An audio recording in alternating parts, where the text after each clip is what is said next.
Bueno, buenas tardes. Hoy tenemos la oportunidad de hablar con Izaskun Antonegui Goicoechea, que es presidenta y fundadora de la asociación Bidegin, que es una asociación de apoyo al duelo y enfermedad grave avanzada en Guipúzcoa.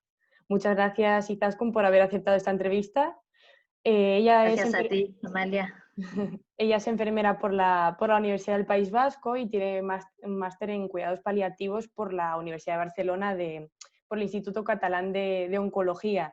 Y además es asesora experta en pérdidas graves y duelo por el IPID. Y tiene más de 20 años de experiencia en el acompañamiento de personas en el final de la vida y sus familiares. Y actualmente ejerce de terapeuta responsable del programa asistencial de Bidegin. Entonces, pues nada, Izaskun nos va a hablar un poco de un tema con el que ya ha estado trabajando muchos años, que es el duelo. Y bueno, para empezar, quería preguntarte precisamente, pues eso, ¿qué es el duelo? ¿Cómo podríamos definir este concepto? Sí. Bueno, buenas tardes, Amalia. Y primero agradeceros esta invitación.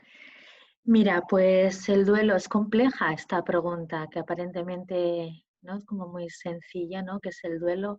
Parece que, bueno, si no lo hemos vivido, lo vamos a vivir porque realmente es esa respuesta, ¿verdad? Que es única porque cada uno somos como somos, pero es universalmente sentida y conocida por quienes pierden algo o alguien pues muy significativo en la vida, ¿no? Y nos duele. ¿Y por qué nos duele? Pues nos duele porque somos seres sociables y relacionalmente vinculantes, ¿no? Con esto que para nosotros es importante o para quienes son importantes en nuestra vida. Por lo cual, esta pérdida de relación, porque el duelo es esta pérdida de relación, ¿no? Perdemos esto que nos vincula, pues nos duele enormemente porque nos afecta a la totalidad de las personas. Entonces, cuando digo que es complejo, lo que quiero decir es que no solamente es esta respuesta de adaptarnos ahora a la vida sin este ser tan importante, ¿no? O este algo tan importante, ¿vale? Sino que también tendremos que preguntarnos qué ha pasado con esa parte de mí que se ha ido con esta persona, ¿no? O qué es eso que yo también he perdido, ¿no? Entonces, no solamente es una respuesta adaptativa, que también lo es, ¿verdad? Pero yo fíjate, focalizaría mucho que es mucho más que llorar esa pérdida o el dolor que me produce esa aflicción, ¿no? Por la pérdida, ¿no? Fíjate, si no tendríamos que darnos cuenta también del impacto que ha producido ese trauma o ese dolor en mi vida. Tendré que responder a esto.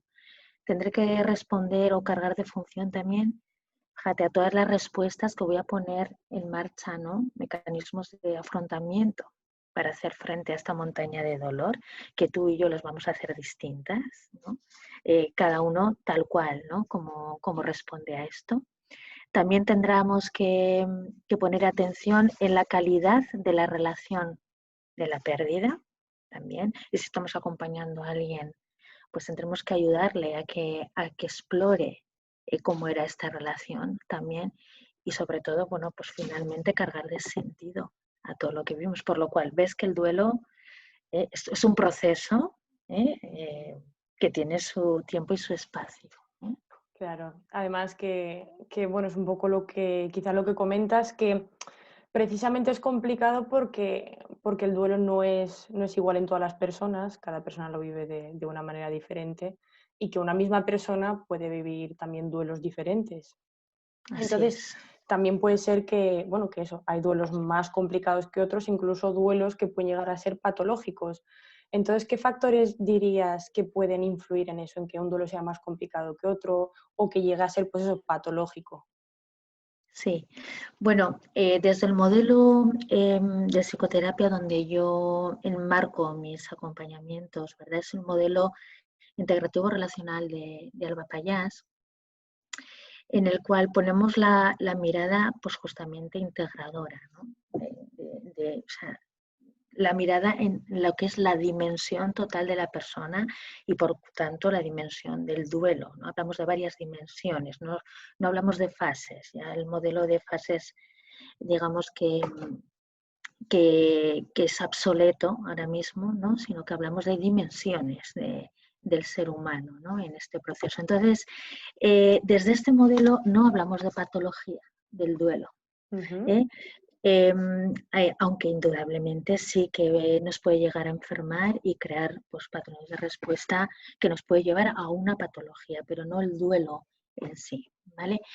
Entonces, sí que, porque es un proceso natural, empezamos por ahí, pero sí que va a haber algunos factores que hay que tener en cuenta, al menos, bueno, lo tenemos como muy claro que, por ejemplo, las circunstancias de la muerte sería un factor de riesgo de duelo complicado, es decir, que un duelo se pueda complicar, pero no por eso no va a ser resuelto. Es que esto es muy importante que quienes estéis escuchando lo tengamos como muy claro, porque hay una tendencia a patologizar o incluso a medicalizar el sufrimiento. Entonces, la primera pregunta sería, ¿cómo te vinculas tú con el sufrimiento?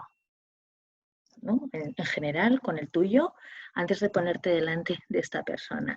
¿Tienes la tendencia a rescatarlo? ¿Tienes la tendencia a medicalizarlo? ¿Tienes la tendencia, o sea, ¿tiene sentido en tu vida el que haya una dosis de sufrimiento en tu vida? Lo pongo entre comillas, ¿vale? O sea, todo esto yo creo que es muy importante antes de caer lo que es en la etiqueta de patologizar un duelo, porque a veces somos los mismos terapeutas los que ya hacemos esta criba y ya nos ponemos en una situación de, ostras, estoy ante un duelo patológico. El duelo complicado no tiene por qué patologizarse y un duelo complicado no tiene por qué no resolverse. Esto es muy importante que lo sepamos porque a veces el terapeuta incluso nos puede asustar, ¿vale? O a las familias de alguien que está en duelo.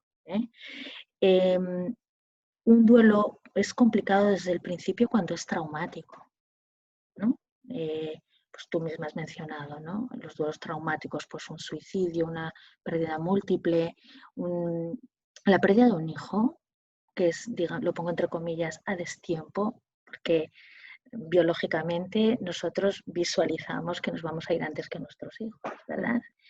Pero como dice Enrique Benito, un buen amigo mío, no hay edad para morir, ¿no? Morimos ya porque estamos en la vida y esto es algo que a veces se nos olvida, ¿no?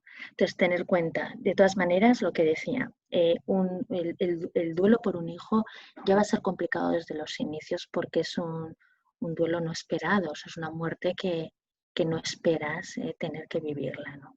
Entonces, los duelos traumáticos no esperados, un accidente, un suicidio, el duelo, o sea, la muerte de un menor, ¿vale? Ya son factores de duelo, un factor de duelo complicado. Otro factor de duelo complicado es sin duda alguna el estilo de vinculación, ¿no? Si tienes un estilo de vinculación más dependiente con la vida, contigo mismo a nivel relacional, antes de que te suceda este impacto en tu vida, tu respuesta de afrontamiento va a surgir desde ahí también. Y esto nos va a traer una serie de comportamientos y maneras de abordaje más complicados que si tienes una vinculación mucho más sanadora contigo y con el resto, ¿vale? Otra, por ejemplo, cuando hay psicopatología previa, es un factor de riesgo, de duelo complicado. Cuando hay consumos activos o hábitos tóxicos, antes de que te ocurra esto o durante el proceso, también se puede complicar el proceso. Y yo añadiría algo muy importante, que es la falta de apoyos. La falta de apoyo, la ausencia de un ambiente de protección, lo que llamamos el trauma acumulado, es uno de los factores de alta significación de complicación en un duelo a tener en cuenta. Entonces, y de todos los estudios, bueno, ya lo vamos viendo clínicamente que el factor mayor de todos ellos tiene que ver con los factores más intrapsíquicos de la persona, ¿no? Porque, Amalia, podemos ver una persona ante un suicidio, tú puedes haber tenido esa muerte por suicidio y yo también, y yo no poder resolverlo, no poder engancharme de nuevo a la vida, y tú sí, ante un mismo impacto e incluso un mismo familiar que estemos compartiendo, ¿no? Puede ser mi hermano para ti, un hermano para ti, el mismo hermano, y nosotras afrontarlo distinto, ¿vale? Y esto pues, tiene que ver con la manera de afrontar que tenemos cada una de nosotras, ¿sí? Claro, sí, es pues eso, un poco lo que comentas, muy diferente para cada uno. Hay muchísimos factores que, bueno, que operan e influyen en que sea pues Sí, más complicado, menos, sí, que se resuelva, que no.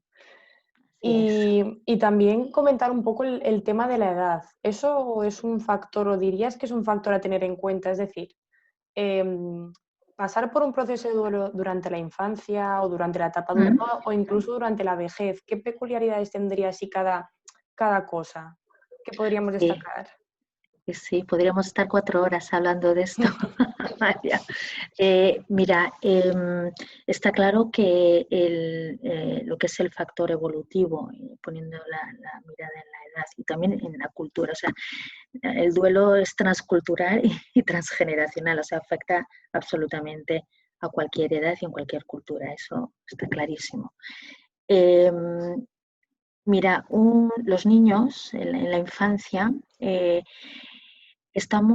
cuando somos niños, estamos creciendo y crecemos también evolutivamente y evidentemente nuestro concepto de muerte, ¿no? Vamos creciendo, ¿no? Entonces esto no se nos tiene que olvidar porque es un proceso que va madurando, ¿eh? Entonces, en la población infantil no lo vamos a vivir según qué edades, ¿verdad? Pero por poner em, unas edades como muy pedagógicas, menores de 6 años, em, los niños no tienen interiorizado los conceptos de irreversibilidad, ¿no? Incluso el de universalidad, ¿no? Entonces, y lo viven literalmente tal y como lo transmiten los adultos. Entonces, un niño tenemos que tener en cuenta que va en evolución madurativa también en este concepto. Y lo que más va a necesitar un niño menor de todos los niños, en cualquier edad, en lo que es en toda la población infantil, va a necesitar un adulto seguro, que no se espante ante lo que ha sucedido y que no se espante ante las preguntas de los niños, ¿no? Ayer una madre, ¿no? Me decía de cómo que tiene una niña ahora de 3 años, han perdido a un hermanito, ella, ¿no? Esperaba un hermanito y ha muerto a los pocos días, ¿no? De nacer. Entonces ella, pues, preguntando por el hermanito, porque tan esperado, tan esperado. Y entonces preguntaba por él, ya le han explicado, y le han explicado que cuando una persona se muere no puede volver, no es que no quiera volver, no puede volver. Porque la niña dice, pero si ya sabe dónde vivimos, si yo le contaba cuentos, si yo le hacía cuentos así en la barriga, ¿no? Entonces ella le pregunta a la madre una y otra vez, ha pasado ya unos meses desde aquello, y ayer me decía que cómo volvía a preguntar por su hermano, ¿no? Que le decía a ver si seguía en la tripa de la madre, ¿no? ¿Vale? Porque ella no la vio, claro, no lo vio, no murió en el hospital, entonces no llegó a verlo al niño, ¿me entiendes? Entonces, Ujú. los niños van a seguir preguntando una y otras veces, y además es que lo que preguntan ponen voz a los miedos de los adultos.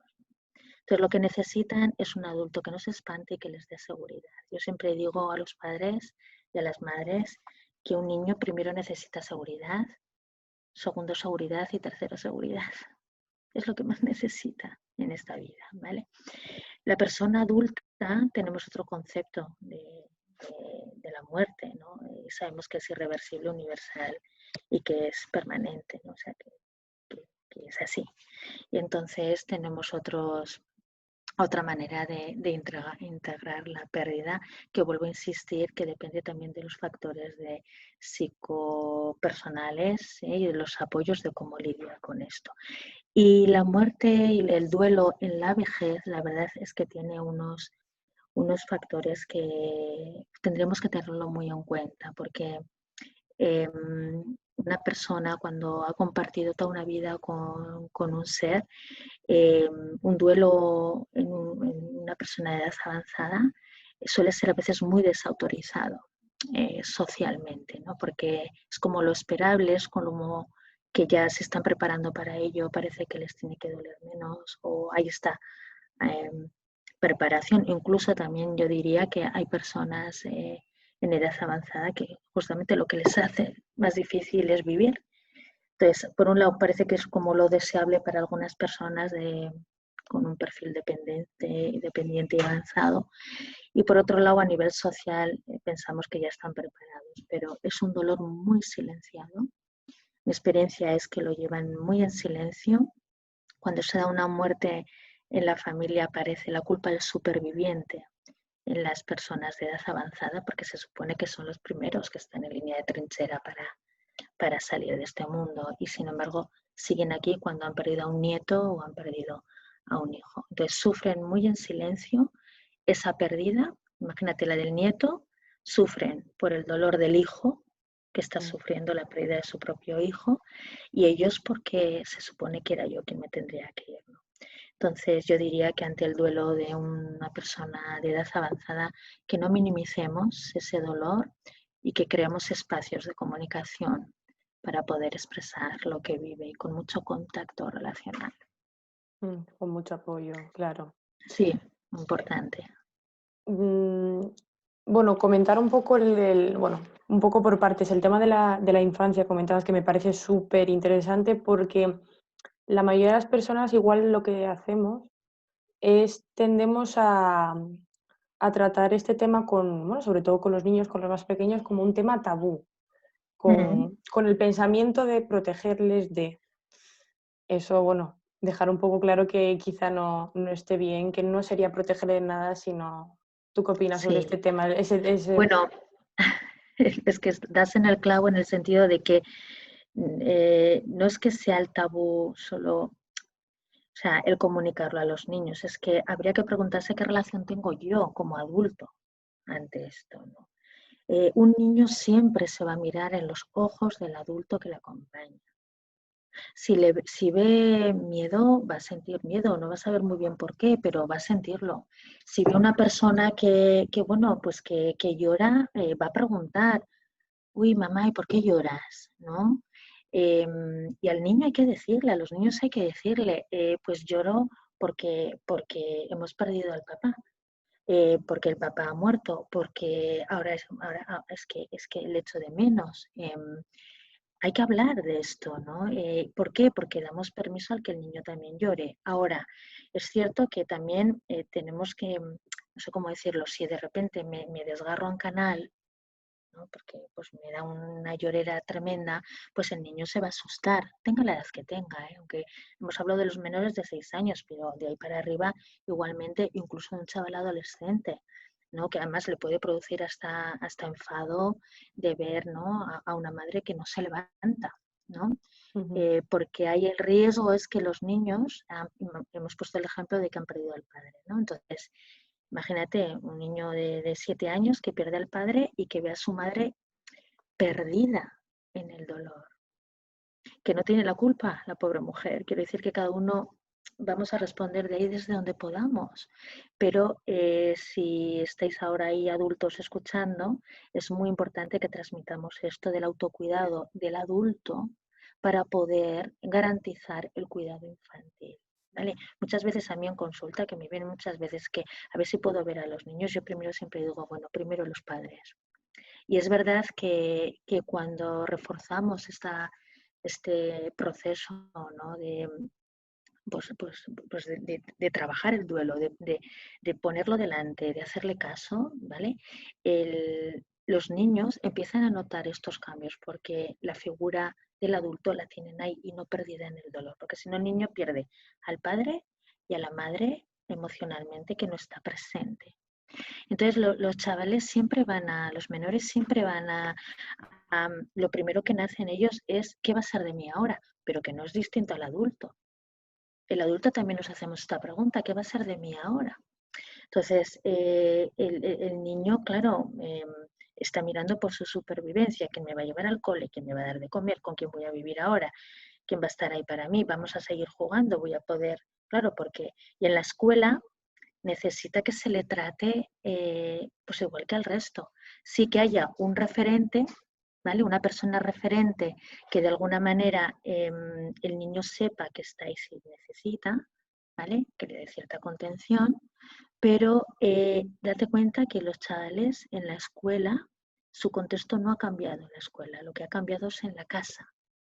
Entonces quieren seguir siendo y funcionar como el resto de sus colegas y de sus compañeros de clase, ¿no?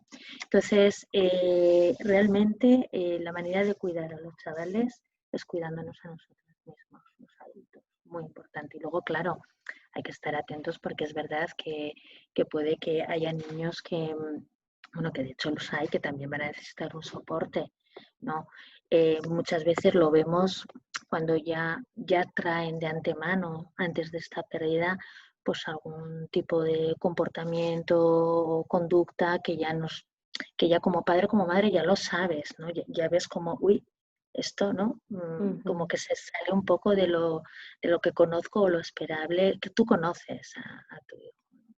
Vale, pero habitualmente los chavales, si hay un ambiente en el sistema familiar, a nivel sistémico, de protección, no de sobreprotección, que es distinto, ¿vale? De seguridad, donde se puede poner voz a lo que vamos sintiendo de una manera natural, de estar abierta a las preguntas de los chavales, aunque no los repitan, y menores de 6 años los van a repetir constantemente hasta que dejan ya de repetirlo y ya lo integran en su vida, el niño hará un buen proceso.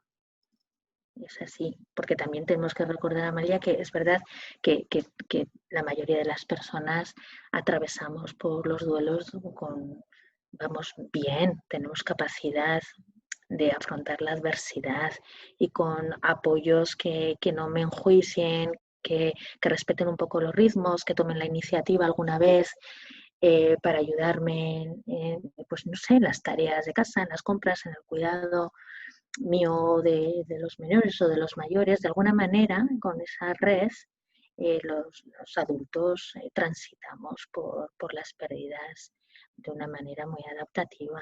Un porcentaje que sí habitualmente se habla de un 10, un 15% de estos duelos complicados que me has preguntado antes, que van a necesitar un soporte profesional. Nosotros lo que recibimos son duelos complicados. Claro. Antes comentaste también, bueno, al hablar sobre todo del duelo en personas mayores, comentaste que hablaste un poco de los duelos desautorizados a veces. Y bueno, me gustaría que comentases un poco una pequeña definición, tipos de duelos desautorizados, de qué van esos duelos desautorizados. Me parece muy interesante y que no todo el mundo conoce quizá el término, entonces comentarlo un poco. Vale. Sí, esto es fundamental cuando estamos acompañando en sesión o en la familia mismo, no ya solamente a nivel profesional. El tener en cuenta que hay ¿cómo le llamaría yo? Bueno, el término no viene de mí, el término viene de Kenneth Doka, ya creo que era de los años finales de los 80, que acuña esta terminología, ¿vale? De duelos desautorizados. Es cuando socialmente, no voy a decir que no es aceptado, porque a veces sí hay una no aceptación absoluta o prácticamente, pero yo diría que cuando socialmente es un duelo, o sea, una muerte que ni siquiera uno se lo plantea casi, ¿no? Son como duelos ciegos, no vistos socialmente. Por ejemplo, mira, pues los duelos desautorizados también dependen, mira, puede estar, vamos a imaginar un duelo, ¿no? Entonces, hay varias partes, el doliente, ¿verdad? La persona fallecida y la relación entre ambas y las circunstancias. Entonces, estos 4 puntos pueden estar desautorizados, la desautorización puede estar en alguno de los puntos, ¿no? Por ejemplo, cuando la relación es desautorizada.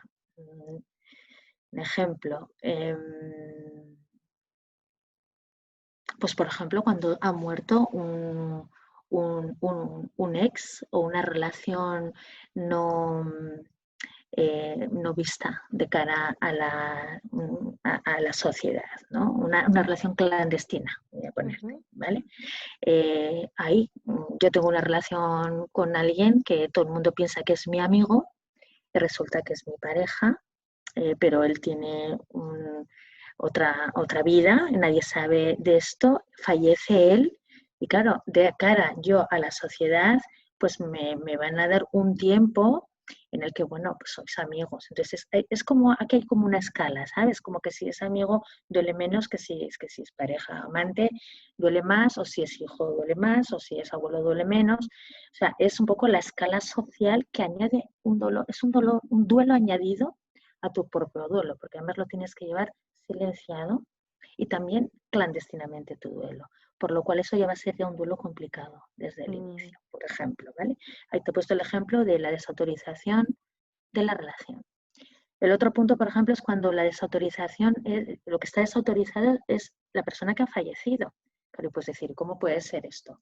Pues mira, esto lo vemos, y yo lo veo mucho en consulta, cuando quien fallece es una muerte perinatal, ¿no? Un bebé o gestacional o en el parto a término o incluso neonatal al poco de nacer. Con el ejemplo que te he puesto antes, ¿no? Que ese hermanito no lo llegó a ver, nació y murió en el hospital, ¿no?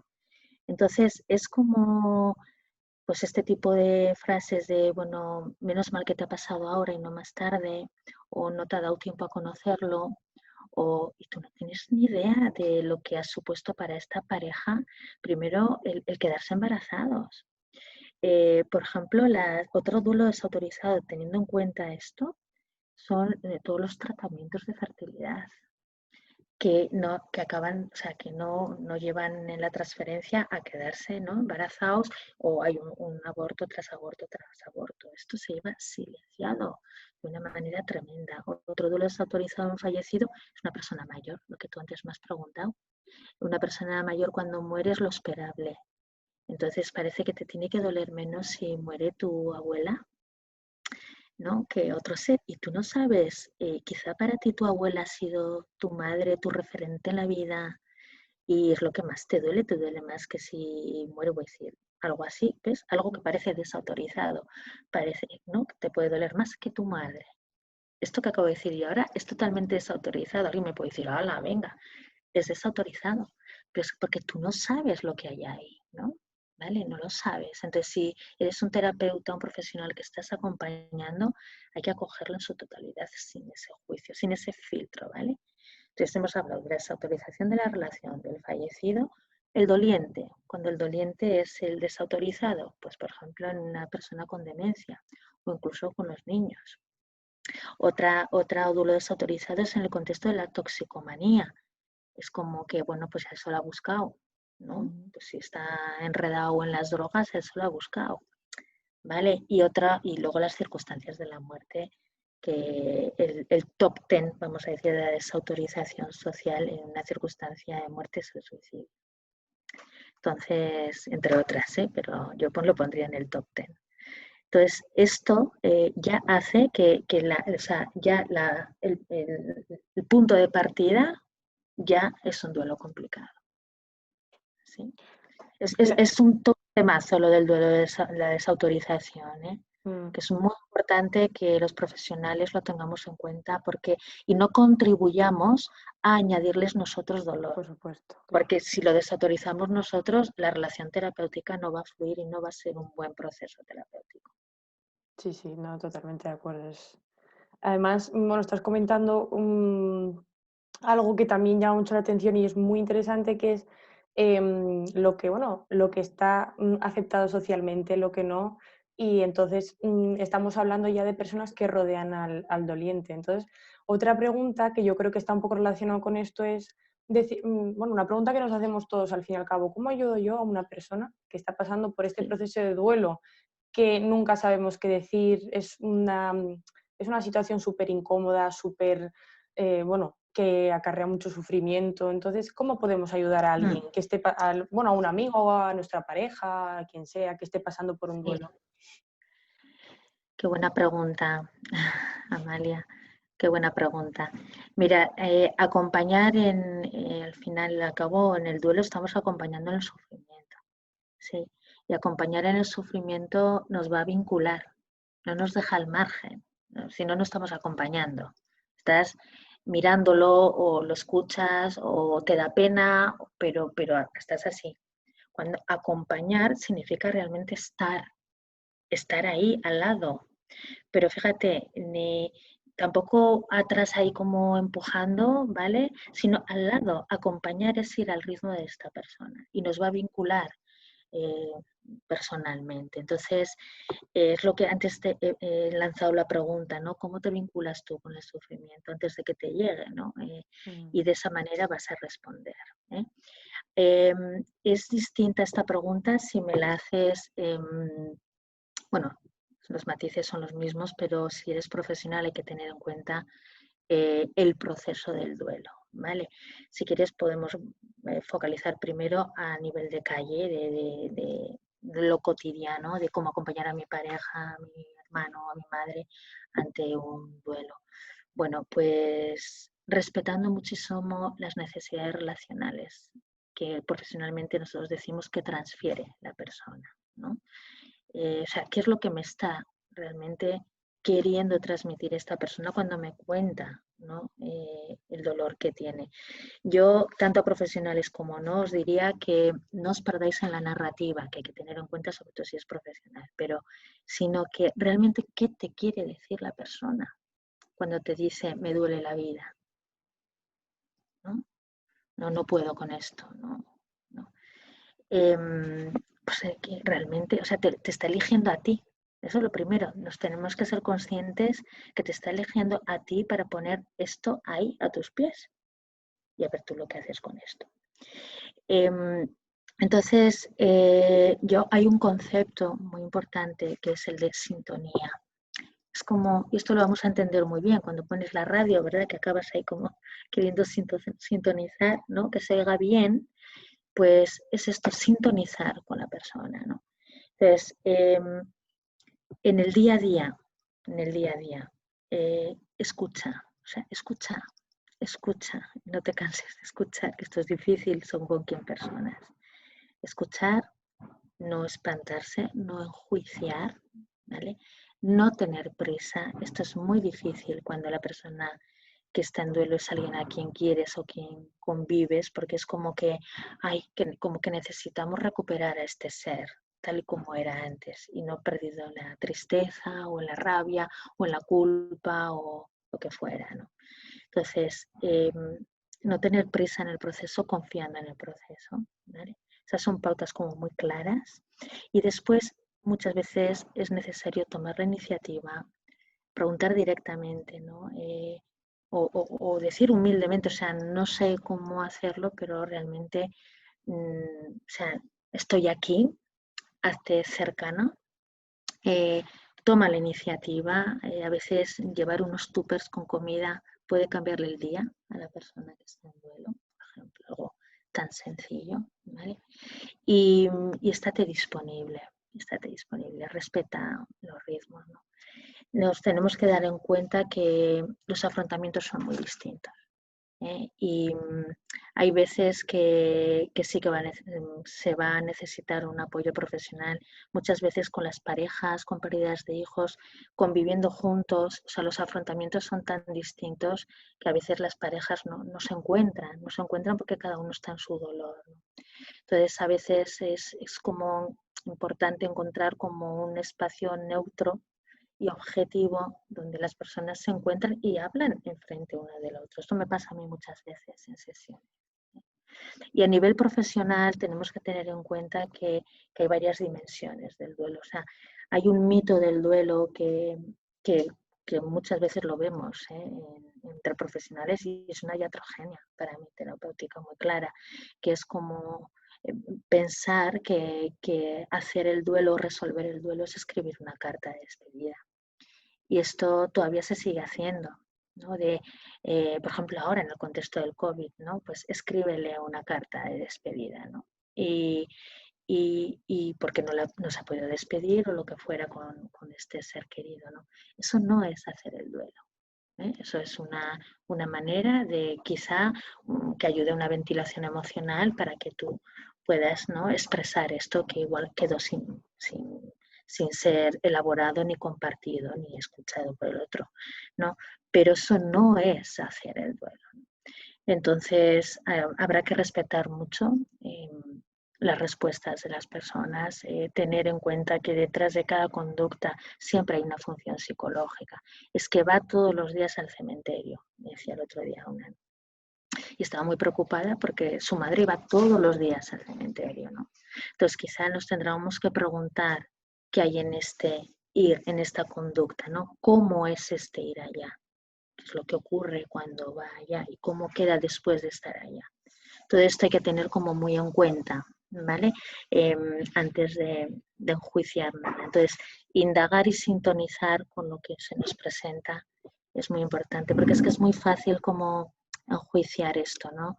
Que ha quitado todas las cosas de casa o las tiene todas las cosas sin mover, por ejemplo, ¿no? O fíjate, lo lleva aquí colgando con un poco de las cenizas, me decía el otro día una persona, ¿no? Que vino solamente preguntándome a ver si era correcto que llevaría un poco unas cenizas en un colgante que llevaba, ¿no? Y a ver si era correcto que tendría, o sea, la foto, una foto grande en el salón y el vínculo, pues hablaba con la foto, se pensaba que se estaba volviendo loca y son respuestas totalmente naturales, ¿no? Que lo que te decía yo al principio de no patologizar, ¿no? Claro, si un sentimiento de irrealidad, de una irritabilidad constante o incluso de ideación suicida permanece y se alarga en intensidad y en el tiempo, pues tendremos que pedir ayuda. Será cuando habrá que pedir ayuda, ¿no? Profesional, sin duda alguna. Pues sí, efectivamente. Además, bueno, está muy bien ver un poco esas dos partes, qué podemos hacer como personas cercanas a, bueno, al doliente y como profesionales, que al fin y al cabo, pues... Sí. También, por otro lado, ¿qué debemos no hacer? Es decir, ¿qué no ayuda a una persona que está pasando por un dolor? Aparte un poco de lo que comentaste, de que hay que ir al mismo ritmo, no... Mm. ¿Qué cosas se hacen a veces con la intención quizá de ayudar y conseguimos igual lo contrario, no ayudar? Sí, bueno, pues esto que dices es muy, muy natural y muy obvio que pasa, que son estas frases hechas con esta buena intención de ayudar, ¿no? Que lo estás apuntando directamente a lo cotidiano que ocurre, ¿no? Muchas veces, ¿no? Eres joven, Amalia, ya encontrarás a otra pareja, o eres joven, ya tendrás más hijos, por ejemplo. Pues indudablemente esto que hemos hablado antes, que es acompañar, pues es justamente no banalizar el dolor del otro, no minimizarlo, tampoco es que contribuyamos a exagerarlo, pero es que sí que es verdad que hay, antes he hablado del tabú también, y es que hay miedo como para a permanecer en el sufrimiento de la persona. Y la persona lo que necesita es que sostengas este mal rato, igual que los porqués, las preguntas. Cuando una persona te pregunta, pero ¿cómo puede ser? ¿Cómo puede ser que pase esto en pleno siglo XXI? ¿No? ¿Y por qué a mí? ¿Por qué o por qué a ella? ¿No? No hay respuesta. ¿Esas preguntas tienen respuesta? No se puede responder a los porqués, ¿vale? Entonces, cuando una persona está en el porqué y está peleándose, ahí está enfadada contra el mundo, está en lo que nosotros llamamos expresando el dolor desde una protección emocional y cognitiva, se está protegiendo del dolor. Y entonces está en esta rumiación del porqué, del porqué, del porqué y anda ahí dando vueltas hasta que al final aceptamos y seguimos lo inevitable, ¿no? De que ya no va a volver por mucho que me lo pregunte. Entonces, en estos porqués, la persona que me estás preguntando cómo no, qué es lo que no hay que hacer, pues justamente pues no hay que taparle la boca, así de claro. O sea, es como en el porqué no te está preguntando, no está esperando una respuesta de ti. Lo que está esperando es compartir su angustia.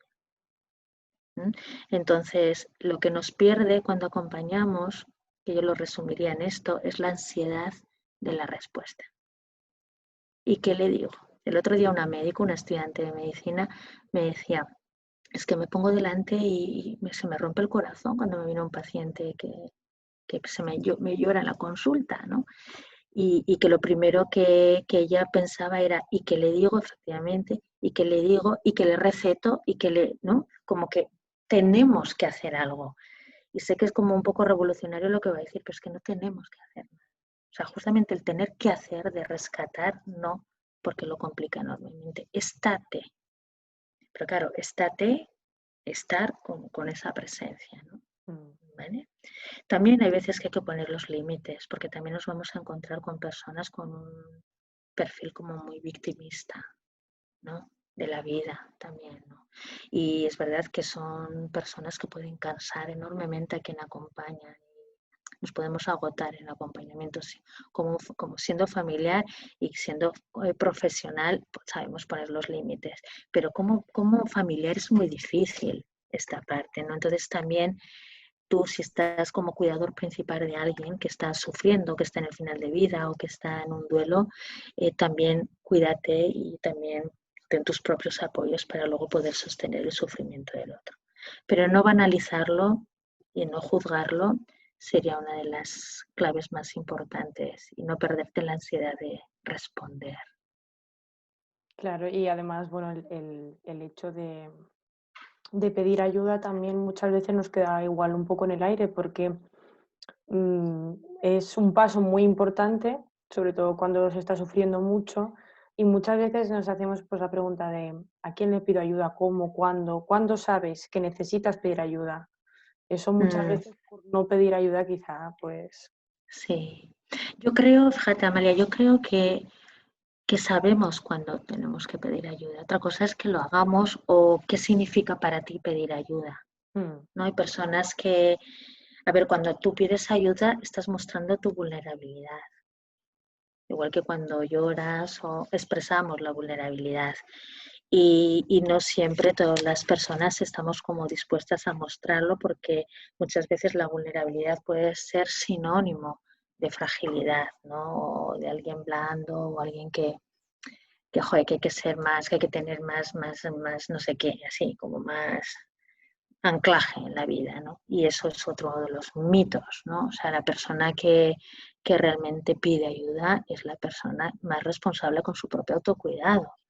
Entonces, esto yo creo que es algo que ya vamos aprendiendo, ¿no? O bueno, yo creo que sí, así es que se va desmontando, ¿no? De alguna manera. Entonces, primero esto, ¿no? El que tú sientas que porque pides ayuda no es que eres frágil, al contrario, eres responsable de tu autocuidado y es algo, yo siempre les digo a los pacientes cuando llegan, muchas veces les digo, el hecho de que estés hoy aquí, o sea, algo, primero les suelo decir, algo te ha debido ayudar a día de hoy para llegar al día de hoy.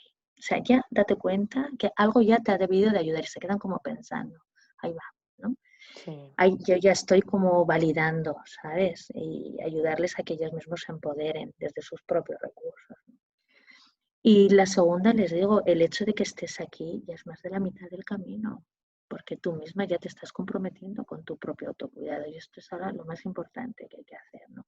Entonces, esto abre toda una manera de estar ya en la relación terapéutica y con ellas mismas, ¿no? Entonces, esto es muy importante subrayarlo. Entonces, la persona sabe cuando pide ayuda. Yo he tenido pacientes que han pedido ayuda nada, a las pocas horas al segundo día de haber fallecido su ser querido, porque tenían muy claro que yo no soy capaz de salir de esta, ¿no? Por ejemplo, ¿no? Clarísimo.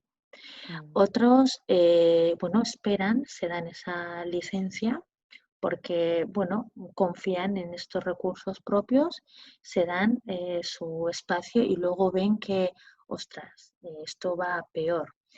Esto también quiero deciros que en el mismo proceso, muchas veces a los 2, 3 meses, bueno, no quiero poner así tiempos porque cada uno es un mundo, ¿verdad? Pero es muy probable que incluso la persona en duelo se sienta peor porque de alguna manera ha salido del impacto, del choque, y lo que está experimentando es la ausencia, la realidad de la ausencia. De que realmente que no entra por la casa, de realmente que entro en la habitación y está vacía, que las cosas no se mueven, que quiero llamar por teléfono y no me coge la llamada. Entonces empiezas a experimentar la ausencia.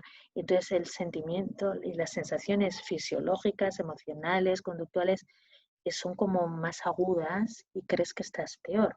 No es que estés peor, es que el proceso comienza a ser así, de esta manera. Entonces pongo en marcha todos estos mecanismos para hacerle frente. Entonces hay muchas personas que piden ayuda entonces, cuando esta ausencia se encarna de alguna manera, ¿vale? Y empieza pues todo el batiburrillo de emociones que son totalmente naturales y que es muy importante no patologizarlas. Entonces la persona sabe cuándo pedir ayuda. Y si luego, después de todo el proceso, antes lo he comentado un poco, pero si sientes pues que hay dos parámetros para mí, la intensidad de la sintomatología y el marcaje del tiempo, a lo largo del tiempo, pasados 6 meses, unos cuantos meses, si tengo esas sensaciones de irrealidad. Una cosa es que, a ver, una cosa es que yo me diga, parece mentira que se haya muerto, ¿no? Eso no es un sentimiento de realidad. El sentimiento de realidad es que también conductualmente y tengo un comportamiento ante la vida como si no hubiera ocurrido. O tengo las cosas tal y como las dejó de una manera, vamos, que un vaso de agua por la mitad y lo tengo ahí sin mover, lo tengo así durante meses y meses y meses. Eso no significa que si tengo las cosas en casa está patologizándose algo. No, no. Una cosa es lo que se llama la momificación, ¿vale? Y otra cosa es que yo tenga sus jerseys en el armario, no tiene nada que ver, ¿vale? Pero la persona sabe cuando sus recursos son menores que lo que tiene que afrontar. Sí. Claro. Muy bien, pues por último quería preguntarte, bueno, un poco en relación con, bueno, con esta situación que nos ha tocado vivir, ¿no? Con el COVID-19, que quizá lo que hace es complicar un poco más, ya donde es complicado el proceso de duelo, quizá complicarlo un poco más pues, precisamente por las circunstancias. Entonces quería preguntarte un poco más bien acerca de tu experiencia durante estos últimos meses, ¿no? En relación al duelo, Sí. porque bueno, hay ciertas... Duro, Sí, exacto. duro. Sí. Te he cortado, has dicho, hay No, hay ciertas... ciertas peculiaridades quizás que no se tienen, bueno, que no se tenían antes de toda esta situación, el hecho de estar aislado, sin apoyo, quizás no Sí. poder despedirse como se suele hacer con, no sé si el tema de los rituales tiene muchísimo, un papel muy importante, pero bueno, para algunas personas quizás sí. Entonces, comentarnos un poco qué has visto tú estos últimos Sí. meses.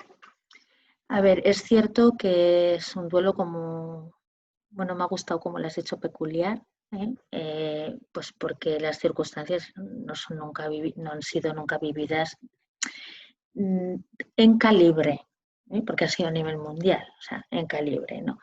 Sí, yo sí apuntaría en el que, a ver, siempre ha habido antes del COVID, ¿no? Antes de COVID-19, duelos también, o sea, muertes traumáticas en el sentido de que no has podido despedirte de tu ser querido o no has podido ver el cuerpo, ¿no?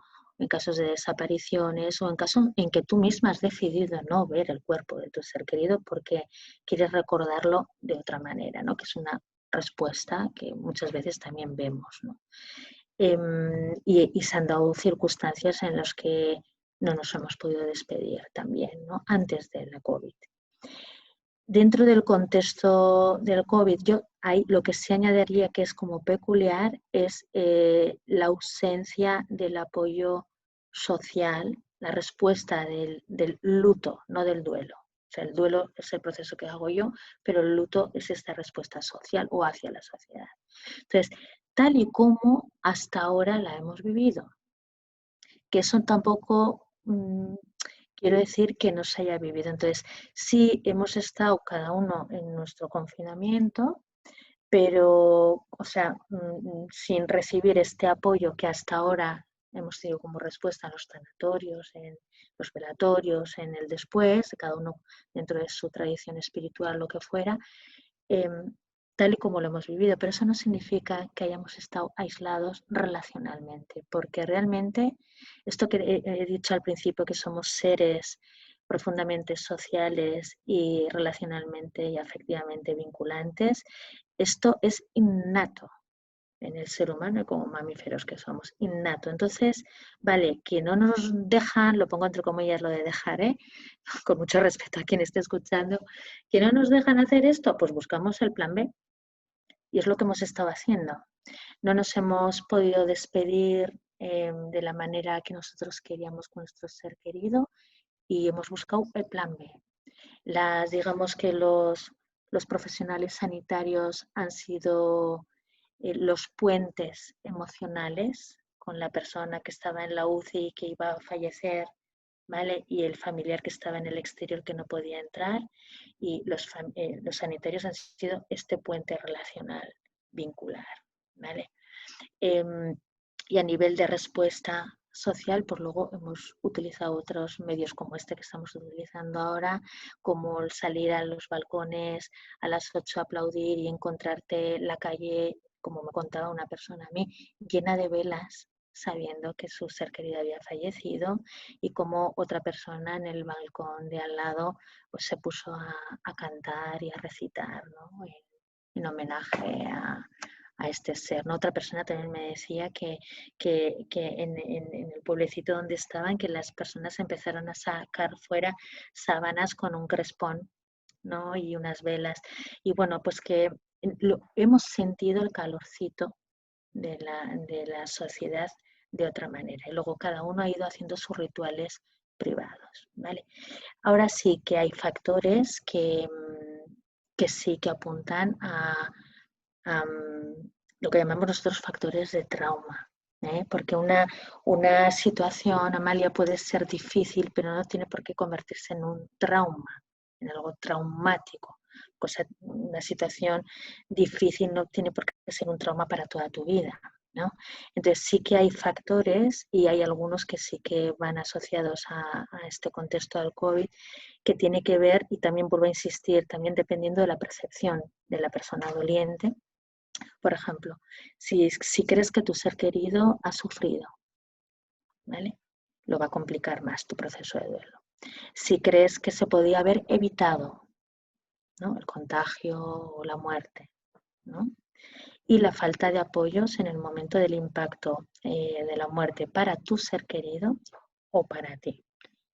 Entonces esos son, digamos, los tres factores para mí, como que marcan mucho si una situación o un proceso de duelo posterior tiene estos factores de trauma o no, o puede ser más complicado que no.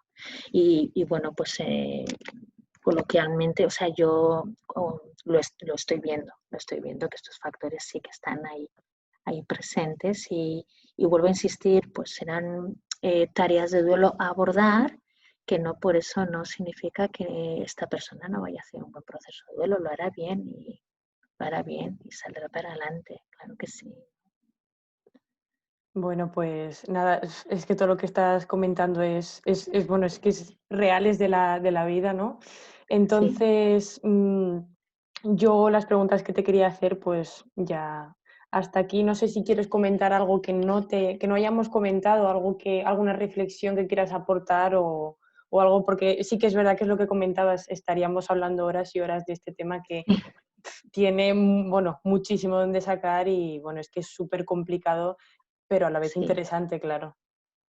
Sí, bueno, yo creo que, bueno, algo igual, mira, se me está ocurriendo ahora, que cuando estamos acompañando a personas en duelo, que tenemos que tener en cuenta que el hecho de estar allí donde esté, aunque por muy raro que nos parezca o incluso patológico que nos pueda parecer, tiene una función profunda que es importante que les ayudemos a indagar, ¿vale?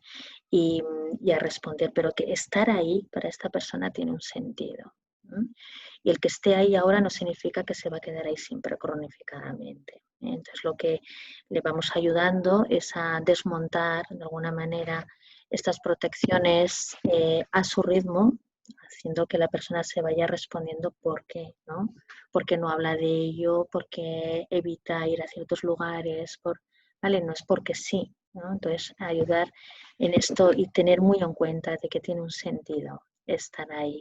Y por otro lado, que es verdad que el esfuerzo mantenido y constante de quedarnos en estas protecciones, lo que coloquialmente se llaman las negaciones. Nosotros hablamos de protecciones porque la persona es verdad que cuando le dices que o siente ella que se está protegiendo, es como más amable, ¿no? La palabra me estoy protegiendo que me estoy negando. Entonces, esto también diría yo que es importante que nosotros también como concepto lo tengamos en cuenta y que la persona es verdad que el esfuerzo mantenido y constante ahí es lo que realmente va a llevar a una persona a enfermar. Por lo cual, digamos que el meollo en el acompañamiento y la parte más difícil de acompañar a la persona es respetando estas protecciones y ayudándole a que se vaya respondiendo, porque las respuestas van apareciendo, no las tiene el terapeuta, nunca las tenemos. Las respuestas las tienen ellos. Sí. Pues Muy claro, bien. es muy, bueno, todo lo que has comentado a mi modo de ver es súper interesante y yo estoy segura de que todas las personas que estén viendo esta entrevista o que la vayan a ver van a aprender muchísimo y van a entender un poco de qué va este tema del duelo y quizás pues incluso dar los primeros pasos para ayudar a alguien, ¿no? que esté pasando por ello o que la propia persona esté pasando por ello. Así que nada, Izaskun, muchísimas Sí. gracias. De Gracias a nuevo, vosotras, sí, muchísimas por gracias. invitarme. Bueno, esperemos que Pues para próximas entrevistas esperemos poder contar contigo también. nada, Muchas un gracias. placer. Hasta luego. Encantada, gracias.